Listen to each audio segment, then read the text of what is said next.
I would say my favorite download memory is 2005, I believe. It was after we put out our record, Getting Away with Murder.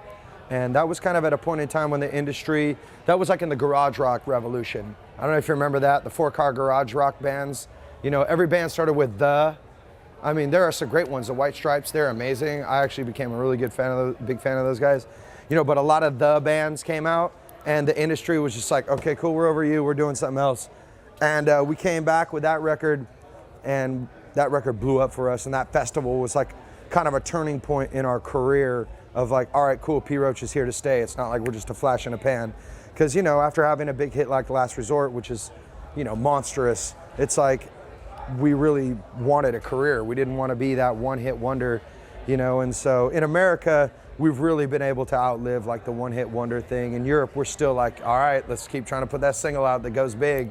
You know, but we've had big ones. Getting Away with Murder and Scars did really well for us, and that festival was fucking amazing. Well, obviously, Last Resort, that caps it off. Like, that's the icing on the cake. But, you know, Getting Away with Murder, that's a favorite on the list. Scars, even though it's kind of like a bit of a mellower kind of rock track for us, it ignites crowds.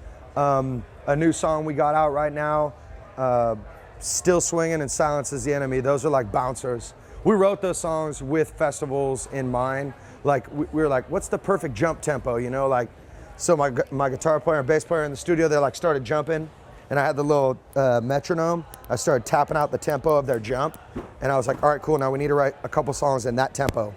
I mean, pretty much, honestly, our whole set list, we only play for 45 minutes, and it's either cult classics or P. Roach hits, you know what I'm saying? So it's like, and fan favorites, and maybe a couple not so favorites, but they're my favorites, so deal with it.